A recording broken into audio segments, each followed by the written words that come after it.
Hello students, good morning. हम लोग अपना फर्स्ट चैप्टर पढ़ रहे थे 7th क्लास में। साइंस में हम लोग लेसन फर्स्ट पढ़ रहे थे, that is nutrition in plants, कि प्लांट्स के अंदर न्यूट्रिशन कैसे दिया जाता है, प्लांट्स न्यूट्रिशन अपना कैसे लेते हैं। तो हम लोगों ने कल लास्ट पढ़ा था कि प्लांट्स कैसे अपना फूड फॉर्मेशन करते हैं। तो उसके अंदर ये हमने पढ़ रहे थे आज की फूड फैक्ट्रीज होती है तो कहाँ होती है, किस टाइप से होती है, ये हम लोग आज डिस्कस करेंगे। ओके, इसके अंदर आपके जो वर्ड मीनिंग आएंगे अभी इस चैप्टर के अंदर, जो भी हार्ड वर्ड मीनिंग है वो ये है। सबसे पहले ट्रांसपोर्ट। ट्रांसपोर्ट का मतलब होता है परिवहन, एक जगह से दूसरी जगह पे भेजना, उससे उसको हम लोग क्या बोलते हैं, ट्रांसपोर्ट। टिनी मतलब छोटे, पोर्स मतलब होते हैं छिद्र। जो लीव्स होती है, प्लांट्स की लीव्स होती है, ऐसे प्लांट की क्या होती है, ऐसे लीव्स होती है, ये प्लांट की लीव है। इन लीव्स में छोटे छोटे क्या होते हैं, छेद होते हैं। ठीक है, इन छोटे छोटे छेद को क्या बोलते हैं, या तो पोर्स बोल देते हैं या फिर इन्हें स्टोमाटा भी कह देते हैं। ओके, इन्हीं को ही क्या बोला जाता है, स्पोर्स, और इन्हीं को ही क्या कहा जाता है, स्टोमाटा। तो स्टोमाटा ये लीव्स के ऊपर पाए जाने वाले बहुत टीनी टीनी जो है पोर्स होते हैं। ये लीव्स है हमारी, ये लीव्स पे इस टाइप से। तो इससे क्या होता है, लीव्स के अंदर जो पानी होता है वो बाहर आता है। ओके, और लीव्स रेस्पिरेशन करती है through this pores. Okay, after that surrounded means होता है अपने अराउंड इट या आसपास। ओके, उसके बाद गार्ड सेल्स लीव्स में पाई जाती है। गार्ड सेल जिनको रक्षक कोशिका कहा जाता है। स्टोमाटा तो हो ही गया, रंध्र यही होगी। वेसल्स का मतलब होता है पात्र कोई भी पात्र होता है वेसल्स का मतलब। ठीक है, सेल मतलब होता है कोशिका। जो हमारा जो पूरा बॉडी है वो किससे मिलकर बना होता है, सेल से, बहुत सारी सेल से मिलकर बना होता है। ऐसे ही प्लांट्स के भी स्ट्रक्चर किससे मिलकर बने होते हैं, सेल से ही। प्लांट्स में भी बहुत सारी सेल्स क्या होती है, एक साथ में मिलती हैं। उसके बाद में है मेम्ब्रेन का मतलब झिल्ली। देखो, ये जो लीव है या फिर कोई भी प्लांट का, जैसे ये प्लांट हम बनाते हैं, ये हमारा क्या हो गया, एक प्लांट हो गया। ओके, इस प्लांट में ऐसे ब्रांचेस होती है। ओके, ये वाला हमारा स्टेम होता है। ठीक है, तो और ये हमारी क्या होती हैं, रूट्स होती हैं। ये किसके अंदर होती है, सॉइल के अंदर होती है रूट्स। तो ठीक है, ये ऊपर होता है और इस पे क्या होती है, लीव्स लगी होती हैं।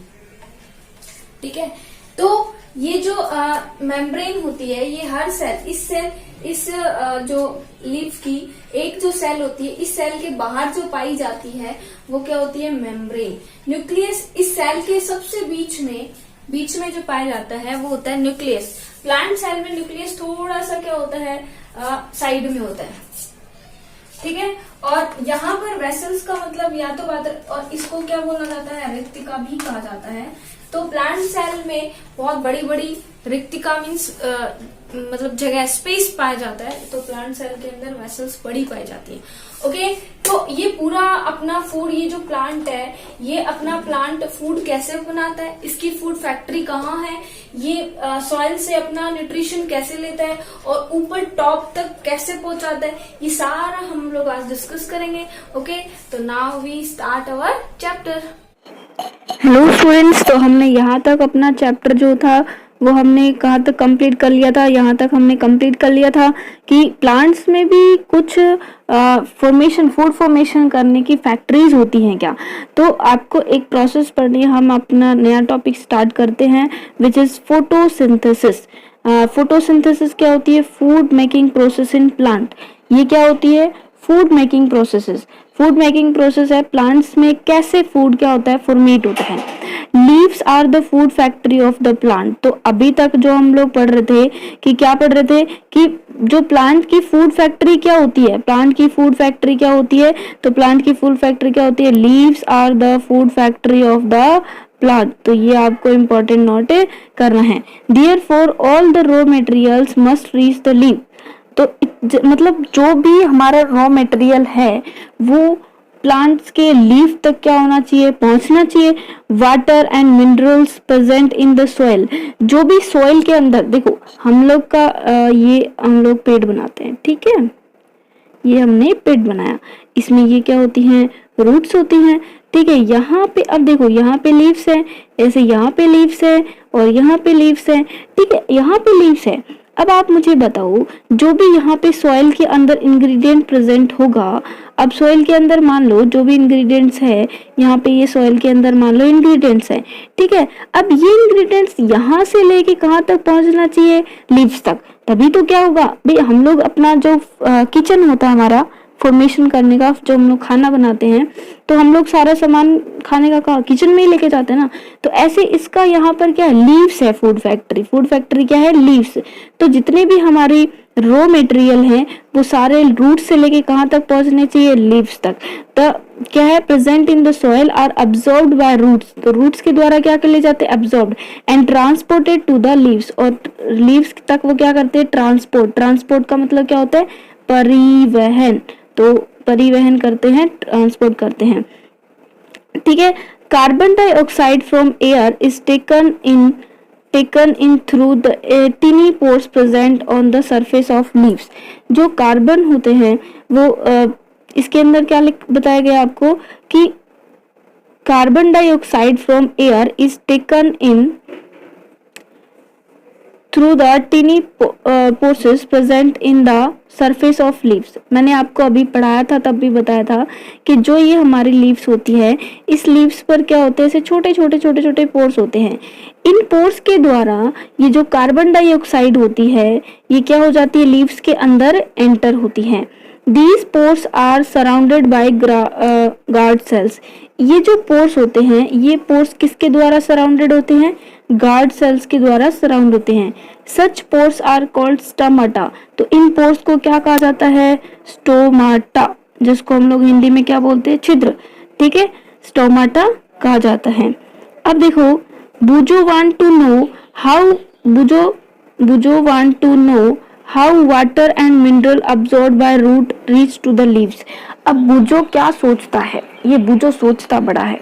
तो बुजो सोचता है कि कैसे water and minerals absorb by root, की जो ये हम लोग ने रूट्स का बोला, ये ऐसे रूट्स होती हैं, तो यहाँ से मिनरल्स कैसे अब्सॉर्ब होते हैं, ठीक है। Water and minerals are transported on the leaves by vessels in which run like pipes throughout the roots. तो यहाँ से जो जैसे मान लो ये रूट है, ठीक है, इस रूट के अंदर कुछ वेसल्स होती है ऐसे छोटी छोटी, ठीक है। इन वेसल्स के द्वारा ये क्या होते हैं, आगे ट्रांसपोर्ट होता है फूड, ठीक है। ऐसे सेल्स होती है, सेल्स आपस में जुड़ी होती हैं बहुत सारी, और उनमें क्या होती है, वेसल्स होती है, जिससे वो पूरे प्लांट में ऐसे ऐसे सर्कुलेट होता रहता है। They form a continuous path and passes for the nutrients reach to the leaves। ये एक कंटिन्यूस पाथ बनाते हैं, ऐसे एकदम से पास जुड़ के, ठीक है। They are called vessels. उनको क्या कहा जाता है, वेसल्स कहा जाता है। You will learn more about transport of material in plant in chapter 11। Chapter 11 में हम लोग पूरा ट्रांसपोर्ट ऑफ सिस्टम पढ़ेंगे कि कैसे ये क्या होता है, ट्रांसपोर्ट होता है। अब पहेली wants to know what is so special about the leaves that they can synthesize food but other part of plants cannot। अब देखो, जो प्लांट होता है हमारा, उस प्लांट के अंदर क्या क्या पार्ट होते हैं, एक स्टेम भी होता है, रूट भी होता है, ठीक है, रूट हो गया, और लीफ होती है। तो सिर्फ लीफ ही फूड फैक्ट्री क्यों होती है, यही खाना क्यों बना सकती है, स्टेम और रूट क्यों नहीं बनाते। तो उसमें क्या स्पेशल होता है लीफ में, कि ये क्या करती है, फूड फॉर्मेशन करती है, ठीक है। ये ऐसा पहेली सोचती है, ठीक है। तो इसके अंदर हम लोग देखेंगे कि जो लीव्स होती हैं, the leaves has a green pigment called chlorophyll.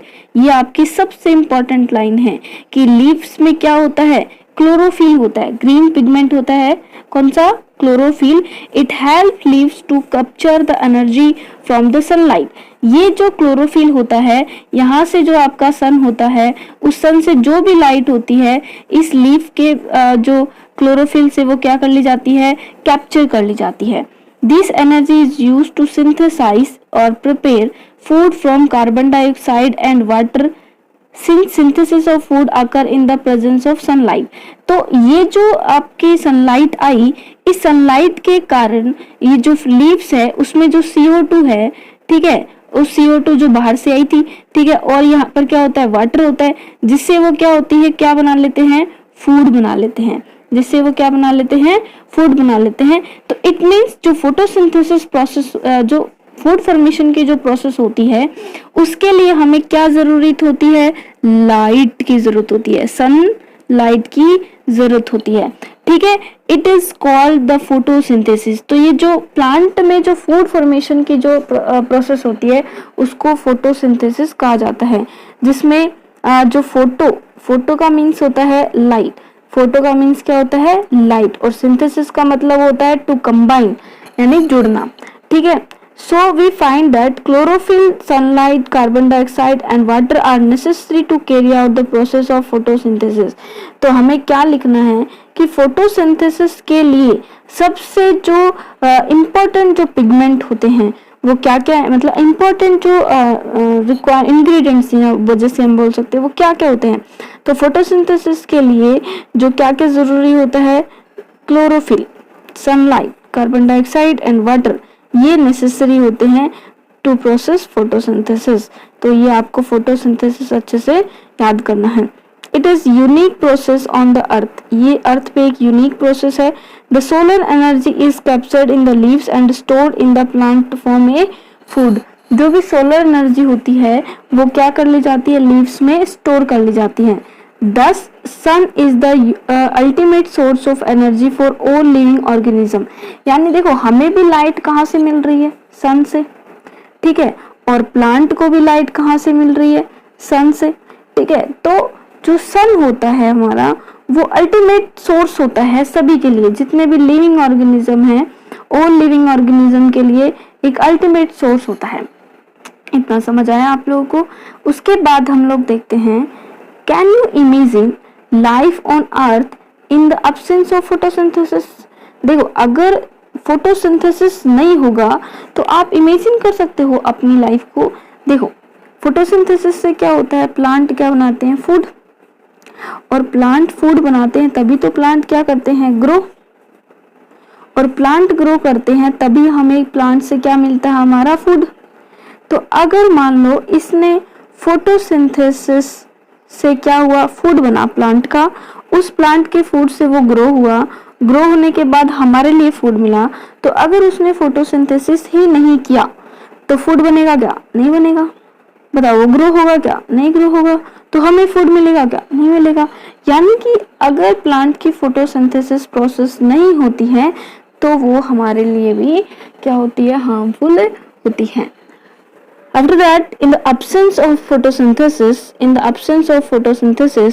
there would be not any food। यानी कि अगर फोटोसिंथेसिस नहीं होता है तो कहीं पर भी फूड नहीं प्रेजेंट होगा।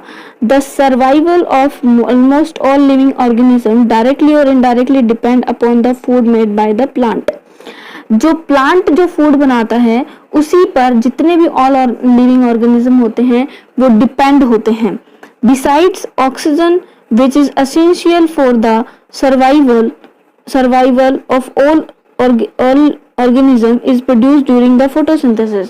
देखो अगर फोटोसिंथेसिस प्रोसेस होती है तो उस प्रोसेस में जो हमें सबसे क्या होता है ना, ये हमारी O2 गैस लेते हैं ना हम लोग किस टाइम पे, ब्रीथिंग के टाइम पे। तो ब्रीथिंग करते तभी तो हम जीवित हैं। तो अब ब्रीथिंग के लिए जो सबसे इम्पोर्टेंट जो आपकी गैस होती है वो भी किससे मिलती है, हमें फोटोसिंथेसिस से। तो सोचो फोटोसिंथेसिस नहीं होगा तो O2 गैस नहीं होगी, O2 गैस भी नहीं होगी और फूड भी नहीं मिलेगा। तो फोटोसिंथेसिस के द्वारा बिना हम लोग सरवाइव कर सकते हैं क्या, नहीं कर सकते। तो in the absence of photosynthesis life would be impossible to the on the earth. तो लाइफ क्या हो जाती, इम्पॉसिबल हो जाती है। अब during photosynthesis, chlorophyll contains cells of leaves in the presence of sunlight use carbon dioxide and water to synthesize carbohydrate। इसमें क्या होता है, देखो ये आपकी क्या होती हैं, सेल्स होती हैं। ये आपकी, एक मिनट में ऊपर करके दिखाती हूँ आपको, ये आपको अभी दिखा, यहाँ पे देखना कि ये आपकी लीफ सेल्स है। ये लीफ सेल्स में देखो ये गार्ड सेल्स बताई थी हमने, ये देखो यहाँ पे छोटा सा दिख रहा है ना पोर्स, ये स्टोमाटा है, और ये जो ये ग्रीन पिगमेंट ये क्या है, क्लोरोफिल है। तो लीव्स की ये जो सेल है, ये अंदर से लीफ ऐसी दिखती है हमें। जब हम लीफ का ऐसे काट के लीफ को देखते हैं माइक्रोस्कोप के अंदर तो हमें ऐसी दिखती है। ठीक है, तो उसमें लीव्स में वो कार्बन डाइऑक्साइड लेती है और वाटर लेती है, और किसकी प्रेजेंस में, सनलाइट की प्रेजेंस में और क्लोरोफिल की प्रेजेंस में। और उसके बाद क्या बनाती है, कार्बोहाइड्रेट और ऑक्सीजन। ये कार्बोहाइड्रेट इनका क्या होता है, फूड होता है, ठीक है। और ऑक्सीजन क्या होती है, O2, ठीक है, ऑक्सीजन क्या होती है, O2, ठीक है। तो ये आपकी क्या होती है, फोटोसिंथेसिस। अब देखो स्टोमाटा की स्ट्रक्चर ऐसी होती है जिसमें ये वाली जो बाहर दो सेल्स होती है इनको क्या बोला जाता है, गार्ड सेल्स, ठीक है। ये जो यहाँ पर ये ओपनिंग जैसा दिख रहा है ये स्टोमेटल ओपनिंग है। ये स्टोमाटा यहाँ से मतलब जो होती है गैस, CO2 गैस अंदर जाती है और सनलाइट वगैरह अंदर जाती है, वाटर बाहर आता है, इस टाइप से, ठीक है। तो ये आपका किसका स्ट्रक्चर है, स्टोमा का।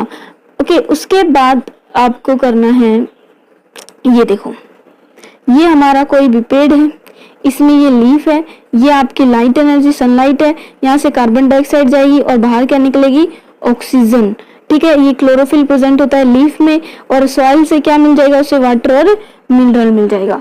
तो आपको अपनी कॉपी में क्या करना है, देखो आपको डायग्राम बनाना होगा, ये बनाना होगा, एक तो आपको ये डायग्राम बनाना, एक आपको ये डायग्राम बनाना है, और एक आपको ये वाला डायग्राम बनाना है, और एक आपका ये वाला डायग्राम बनाना है, ठीक है। तो आप ये सारे के सारे डायग्राम बनाओगे अपनी कॉपी में, ठीक है।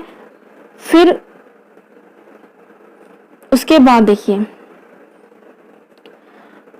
उसके बाद हम लोग देखते हैं कि during the process oxygen is released. Photosynthesis में हुआ क्या, कार्बन डाइऑक्साइड इनटेक की जाती है, यानी अंदर ली जाती है, और ऑक्सीजन को रिलीज किया जाता है। The presence of starch in leaves indicate the occurrence of photosynthesis. जो प्रेजेंस, स्टार्च की प्रेजेंस है वो फोटोसिंथेसिस के लिए, फोटोसिंथेसिस होने को इंडिकेट करती है कि लीव्स में फोटोसिंथेसिस होती है। Starch is also a carbohydrate, कि कार्बोहाइड्रेट ही तो बनता है ना, तो स्टार्च, लीव्स में अगर स्टार्च प्रेजेंट है इसका मतलब क्या है, उसने फोटोसिंथेसिस किया और कार्बोहाइड्रेट बनाए हैं। ओके, अब देखो जो आपको बूझो होता है फिर से सोचता है, तो उससे पहले बूझो कुछ और सोचे, ये हम लोग पढ़ेंगे कल। तो आज के लिए हम इतना काफी है। उसके बाद आप लोग क्या करोगे, ये वाले जो काम है आपको मैंने ये डायग्राम बताए हैं, एक तो ये वाला डायग्राम, ठीक है, और एक आपको ये वाला डायग्राम, और एक आपका ये वाला डायग्राम, और एक आपका जो आपका आता है ये वाला डायग्राम। ये चारों डायग्राम आपको बनाने हैं, ठीक है। हाँ तो स्टूडेंट्स, हमने अपना चैप्टर पढ़ लिया है। उसके बाद आपको जो वर्ड मीनिंग मैंने आपको अभी लिखवाई थी थोड़ी देर पहले, वो वर्ड्स मीनिंग आप अपनी कॉपी में लिखिएगा। इस चैप्टर को वापस से लर्न करने हैं, खुद आप पढ़ के देखोगे, फिर आप खुद हिंदी बनाओगे क्या होता है, ओके। एंड देन आपको जो होमवर्क दिया गया है वो आप होमवर्क कंप्लीट करोगे। होमवर्क आपको मिल जाएगा, ठीक है, पेज में राइट करके मैं आपको लिख दूंगी। उसके बाद आप उस होमवर्क को अपनी कॉपी में नोट डाउन करोगे, ओके। तो चैप्टर को लर्न करना, वापस उसको पढ़ के देखना, और फिर हम नेक्स्ट वीडियो में मिलेंगे। बाय।